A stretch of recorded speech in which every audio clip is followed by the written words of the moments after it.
Et pour moi, c'est ça la chose la plus importante à retenir dans cette religion, c'est la réforme sur soi, le cheminement personnel. C'est la relation directe que l'on peut avoir avec celui qui nous a créés.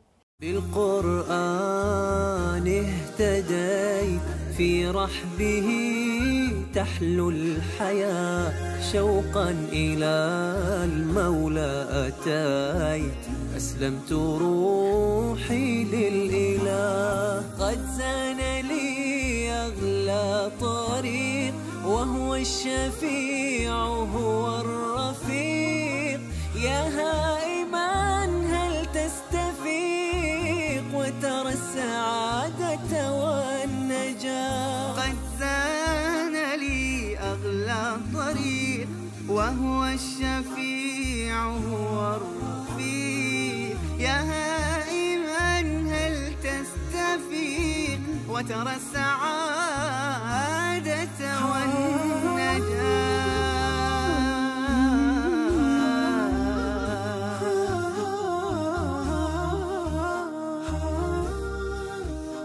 Je m'appelle Loïc, j'ai 24 ans et je suis né sur l'île de la Martinique. طالب دكتوراه في العلوم الإنسانية. أبواه حذراه من الأديان غير النصرانية. عندما حاول أن يقرأ القرآن تساءل: لماذا لا أكون من أهل الجنة فأفوز فوزا عظيما؟ أريد أن أتعرف على إبراهيم المسيحي. إبراهيم قبل الإسلام هل كان ملتزم بالديانة المسيحية؟ قبل الإسلام أنا كنت عايش الدين بس مرة كل أسبوع مرة كل شهر.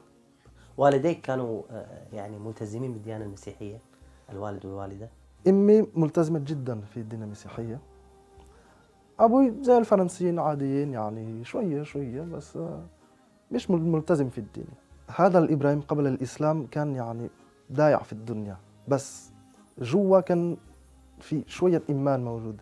هل فعلا أخي إبراهيم قبل إسلامك كنت تعادي الإسلام؟ نعم للأسف. كيف كنت تعادي الإسلام يعني؟ يعني كنت بفكر إنه هذا غريب جدا، كيف في ناس ما بيشربوا ما بيستمتعوا كل إشي في الحياة، ليش يعني هيك ما بيعملوا زي الناس. Avant de connaître l'islam, de savoir ce que c'est, j'avais une vision très basique, très orientée par les médias, vu que c'était le seul contact en fait que j'avais avec l'islam.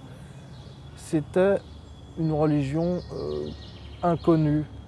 J'avais vraiment une vision assez négative au niveau des libertés individuelles et surtout des relations hommes-femmes aussi. Mais le fait que j'ai vécu en Martinique, j'étais totalement isolé de tout contact avec l'islam.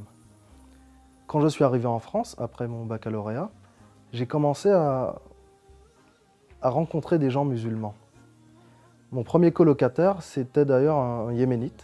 C'était le premier musulman que je côtoyais et donc j'avais l'occasion de vivre avec lui un peu tous les jours, donc on discutait beaucoup. Malheureusement, à cette époque, il n'était pas vraiment pratiquant comme il faut, mais on a quand même parlé de l'islam et ça m'a donné envie de savoir plus.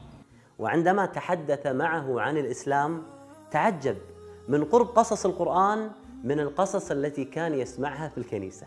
أنا فجأت، أنا فكرت يعني شو آدم عليه السلام موجود في دينكم كمان؟ C'est là que j'ai commencé à m'intéresser à l'islam, à m'intéresser au message, à l'histoire de l'islam.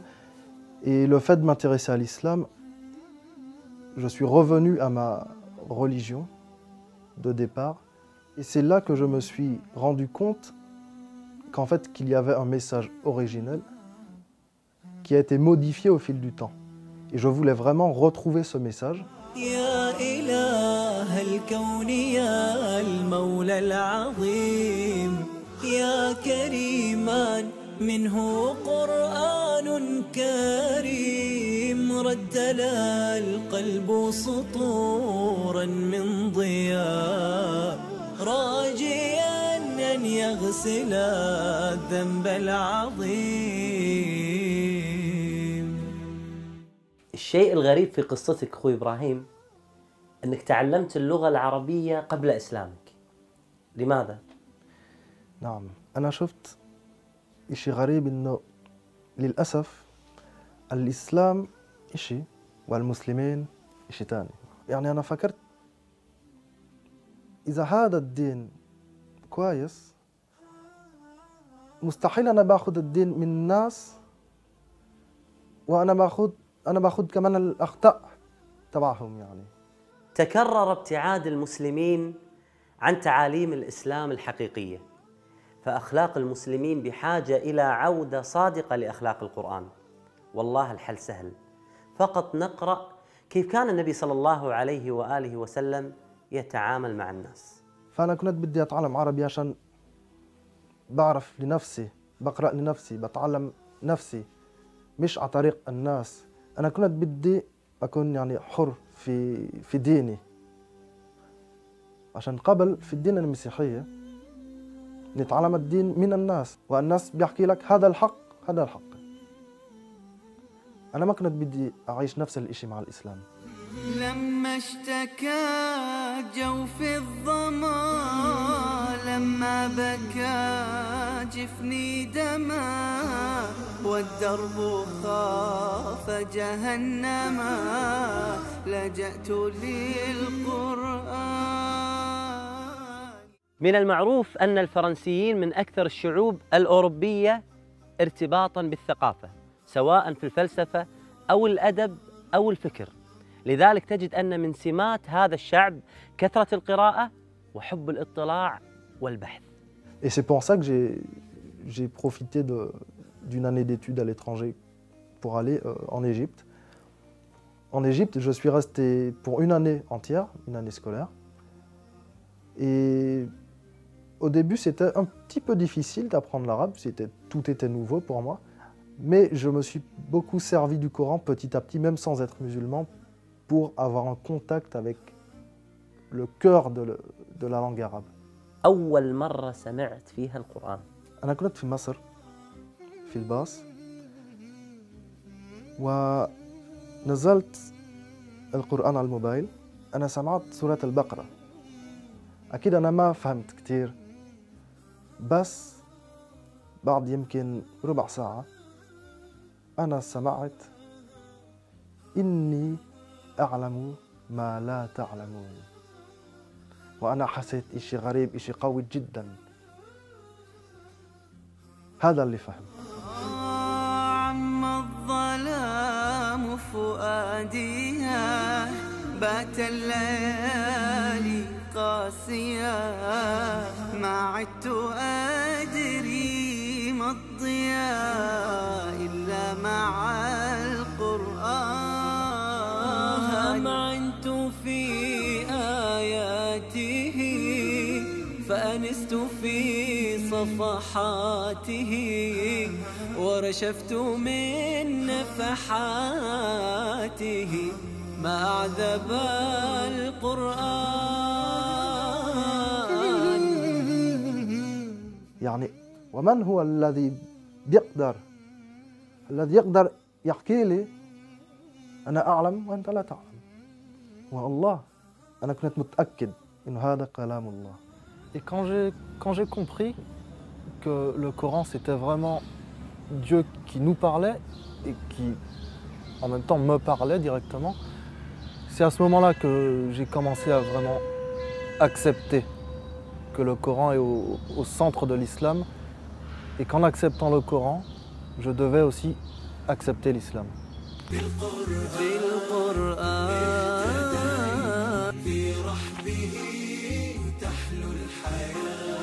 شوقا إلى المولى أتاي، أسلمت روحي للإله. بالقرآن اهتديت، في رحبه تحلو الحياة. إن كنا لا نعلم أن الله سبحانه وتعالى يرانا فهذا ضعف في الإيمان، وإن كنا نعلم أن الله سبحانه وتعالى يرانا ونعصيه فهذا ذنب أعظم. يقول الله سبحانه وتعالى: يستخفون من الناس ولا يستخفون من الله، وهو معهم إذ يبيتون ما لا يرضى من القول، وكان الله بما يعملون محيطا. في فترة بحثك عن الإسلام سبحان الله كنت تجمع بين قراءة القرآن وسماع القرآن. لماذا؟ عشان أنا كنت بدي أفهم، أنا كنت بدي أتعلم عربية. اللغة العربية يعني القرآن في قلب اللغة العربية. إذا ما في لغة العربية في فقط ترجمة القرآن. نعم. أنا كنت بدي القرآن نفسه مش ترجمة. يعني أنت كنت تسمع القرآن طبعا باللغة العربية، حتى قراءتك كانت باللغة العربية. حتى قراءتي بنفس الوقت عشان أفهم. اللي أنا أسمع منك الآن أخي إبراهيم يدل على أنه فعلا أن القرآن هو الذي أعز اللغة العربية، فهنيئا لك هذا الحرص. مع أنه يشق عليه التحدث باللغة العربية ولكنه مستمتع بها. وهذه رسالة لنا من إبراهيم كي نعتز بعربيتنا قليلا. كان لدراسته في مصر أثر كبير في تعمقه بالإسلام واقتناعه به.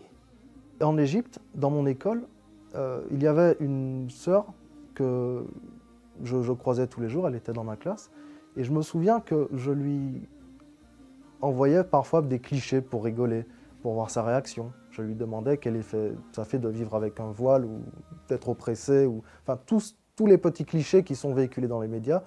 Ça a été déterminant puisque à chaque fois, sa réponse était toujours la même, c'était « Alhamdulillah ».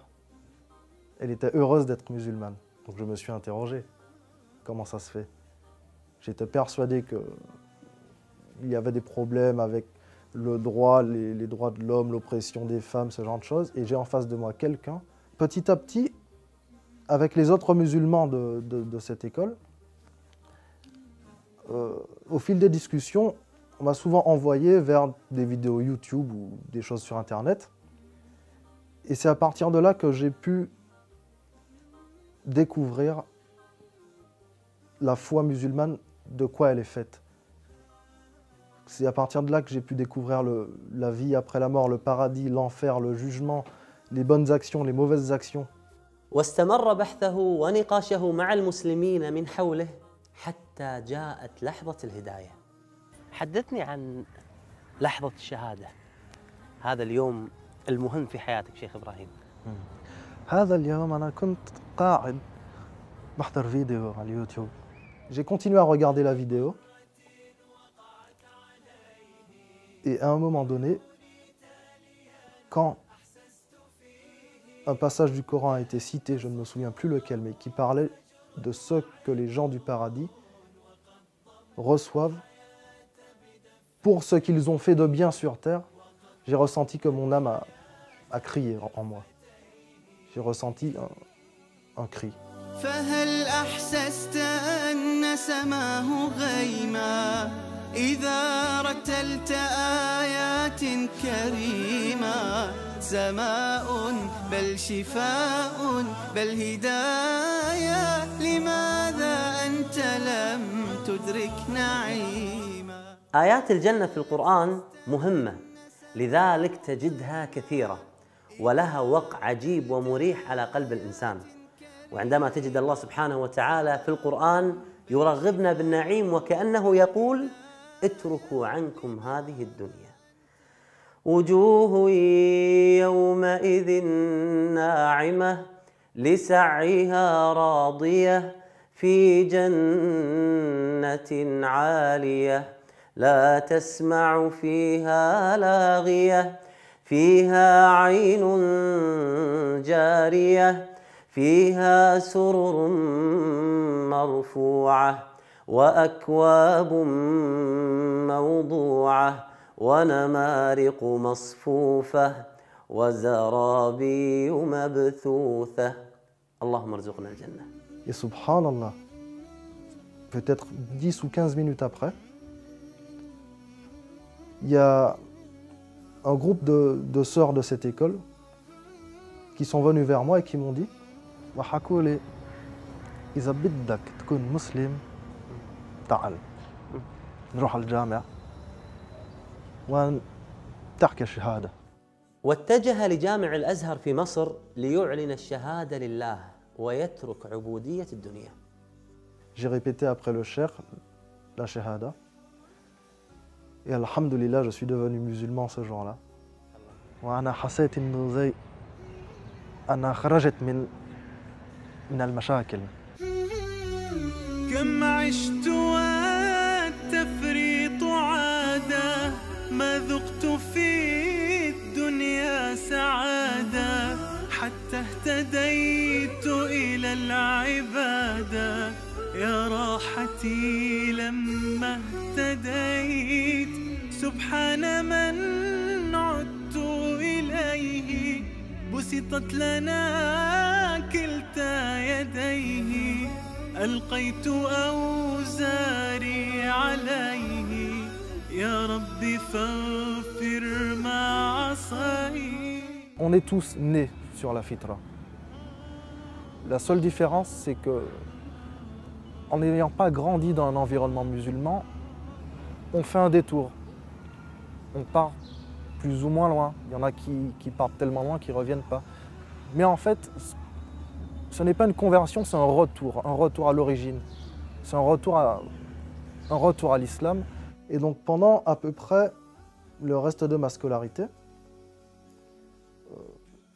mes parents ne savaient pas que j'étais musulman. Et un jour, ma mère, quand j'étais en Palestine, j'étais au téléphone avec ma mère, elle me demande « Où es-tu maintenant ?» Je lui dis « Je suis chez des amis ». Et je pense qu'elle voulait vraiment savoir, puisqu'elle devait avoir quelques doutes. Et là, elle m'a dit clairement « Et toi, quelle est ta religion ?» Ma religion, c'est ma religion première, c'est ma religion originelle. Je pensais à la fitra. Et là, elle m'a dit, tu vois ce que je veux dire, donc réponds-moi clairement. Et je lui ai dit, ça fait très longtemps. Ça fait 3 ans maintenant, c'était pendant que j'étais en Égypte. Tout de suite, je lui ai dit, écoute, tu vois le bien que cette religion a fait dans ma vie.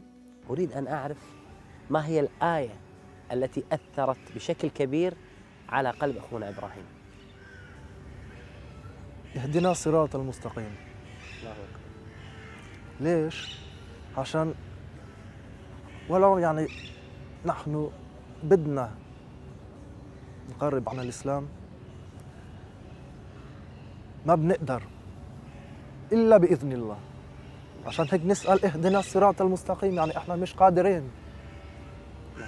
فسبحان الله إذا أنا بقرأ سورة الفاتحة أنا عندي أمل. الله. اهدنا الصراط المستقيم صراط الذين أنعمت عليهم غير المغضوب عليهم ولا الضالين. ما شاء الله ما شاء الله، قراءتك جميلة وصوت الشيخ إبراهيم خاشع جدا ما شاء الله تبارك الرحمن. كتاب الله للنور اهتديت ليا ماض نادما عنه مضيت نحو باب الله ذلا فانحنيت راجيا أن يغفر الذنب العظيم. Après ma conversion, très sincèrement, ça fait bizarre de le dire, mais je n'ai jamais connu de période sombre, de période triste ou de malheur intense. Quand j'ai lu le Coran, pour moi, c'était comme si ce livre avait été écrit pour la vie d'aujourd'hui, en sachant qu'il a 1400 ans. Ça m'a beaucoup surpris, ça m'a beaucoup touché, de m'imaginer que des gens, depuis plusieurs centenaires, lisent ce livre, sont convaincus par ce livre. Cette capacité du Coran à toucher mon nafs et à révéler à moi-même mes propres défauts m'a vraiment beaucoup touché. بعيدا كنت لكن حين جئت بأول وهلة منه اهتديت وأنت عرفته مذ كنت طفلا لماذا قلب بعض الناس ميت لماذا قلب بعض الناس ميت عتابي أمة القرآن حب بكم فالهجر للقرآن ذنب. سيشكون الرسول غدا أنرضى، غدا ماذا نقول وما نجيب. عتابي أمة القرآن حب، بكم فالهجر للقرآن ذنب. سيشكون الرسول غدا أنرضى،